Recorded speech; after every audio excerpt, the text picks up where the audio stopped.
Welcome back. Hopefully, you guys are having a good week out there so far. I am going to be heading to the airport in just a few hours to head down to Texarkana and begin this very busy stretch of May for high limit racing as we get back to racing after about 25, 26 days off, about 3 weeks off after a couple of rainouts, after a couple of windouts down there in Texas and New Mexico. So, looking forward to getting to a new racetrack this week and then looking forward to getting over to a fantastic facility over at the Texas Motor Speedway dirt track.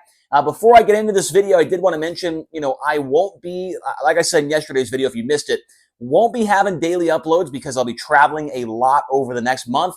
But I will be bringing old Reliable here, the old mini whiteboard that fits in the suitcase. So I'll have that with me. I'll have the magnets. I'll have the light and the tripod and everything. So I'll still be able to make videos on off days.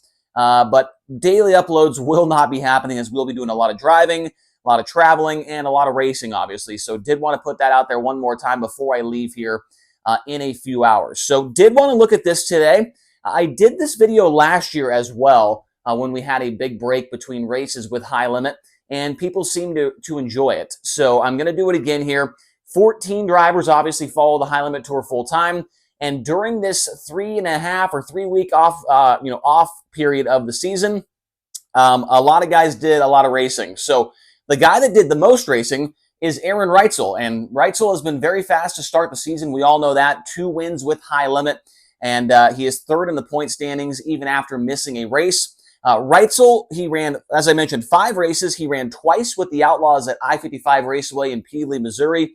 In those races, he finished 5th and he finished 12th, and then a week later, he would go to the Knoxville Raceway with the Outlaws. He would run 5th in that main event. And then I think he started on the front row, maybe, led a couple laps if I remember correctly, but still a top 5 run against a 60-plus car field there. And then during the season opener for the points championship, he ran 2nd there to Rico Abrew. And on the same night, he did run the 360 and got the win there. So I am including races that might not be a 410 sprint car. They might not even be a sprint car at all. But if a high limit guy did race, I am putting it here on the board. I think I've got them all right. I could be off, but I'm pretty sure I've got them all here on the board. So Ritzel, the guy with the most runs here since high limit has been in hibernation. 4 races. There have been 3 drivers that have ran 4 races since the off time. Rico Abrew, we just mentioned him a moment ago. He ran I-55 with the Outlaws as well, and the first night did not go well. He did not qualify for the main event, but then the next night he rebounded to a 4th place finish. And then at Knoxville, things went pretty well. He won against that 60-car field with the Outlaws, and then he won against a 38 or 39-car field at Knoxville for the weekly season points championship opener. So back-to-back wins is what Rico's working with heading to Texarkana on Wednesday night. And then Brenham Crouch, I think he's got the most diverse schedule that he's ran so far. All the races in central Pennsylvania, which makes sense because this team is located there. He ran BAPS a few weeks back. He finished 16th in that main event. Then went to Williams Grove for the Tommy Hinterschutz Classic. Did not make the show in that one. And then at Port Royal Speedway, he finished 8th during, I believe, just a random, regular points race. And then this last Saturday during the Keith Kaufman Classic, he did finish in the 13th position. So Brenham Crouch been running quite a bit as well, trying to stay fresh and running against the PA Posse. Also with 4 races on the board here is going to be Spencer Baston. He ran both nights at I-55 with the Outlaws. He did not qualify for the main event the first night, and then he finished 15th in the feature the second night. And then he also ran 2 races at the Knoxville Raceway as well. With the Outlaws, he did run 14th in that 62-car field. And then during that points race, the season opening points race, he did get a top 10 finish in the Jason Myers Racing 14. Now, 4 drivers with 3 races on the board right down the middle. The first one we have there is Tanner Thorson. So Thorson, you can kind of tell he's running a little bit more during this off time than he did last year, at least from what I can remember. He ran both nights at I-55 with the Outlaws. He made the show both nights, which is better than what Baston and Abrew could say. Thorson was 19th one night, and then he finished 8th in the other race. And then he was able to get a win at the Creek County Speedway with the Power I 410, Honest, whatever this one is. The longest name ever, the Power I Racing Honest Abe Roofing 410 Outlaw Sprints.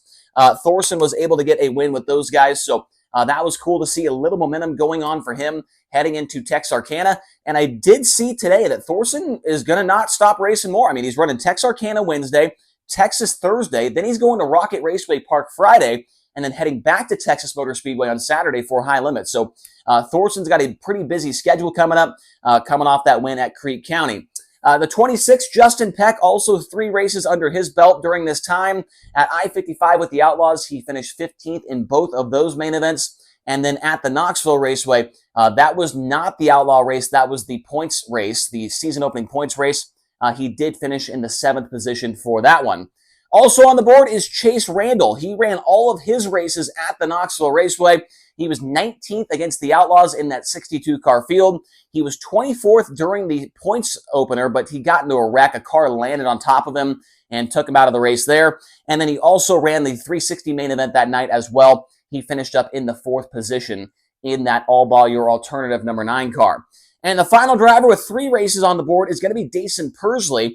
Persley only ran one of these races, though, in a sprint car, and that was with the Outlaws. He ran Knoxville against that 60-plus car field, did not qualify for the main event in that one. He did run Kokomo in the USAC Midget, though. He ran 3rd and he ran 7th in those 2 races in the Midget. So Persley, I thought they would try and run a couple more times to get him more acclimated to the sprint car thing, but they only ran one time, did not make the show. Persley was showing speed there at Central Arizona, ran really well both nights there. And then I thought that they'd run a little bit more, but they did not. But we'll see how it goes for him when he heads down to Texarkana, which is a place he's actually ran at before. So Persley with 3 races under his belt during this time. 2 races for 2 drivers. Danny Sams III, he did run both nights at I-55 with the Outlaws. He did not qualify for either of the main events during that little weekend there. I did see that Danny Sams is on his way down to Texarkana, so don't fret any Danny Sams fans. He is still on the High Limit Tour. I did see a Snapchat story today. Also on the board is going to be Tyler Courtney, 2 races for him. Knoxville, he was 4th in the main event there against that 60-plus car field against the Outlaws.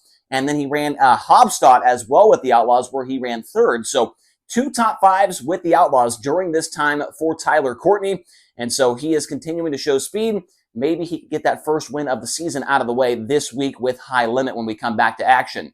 And then we've got 3 drivers that only ran 1 race this entire time, and one of them on the board is quite surprising, at least to me, and that is Brent Marks. Only ran 1 race the entire time High Limit has been off, and that was at the Knoxville Raceway.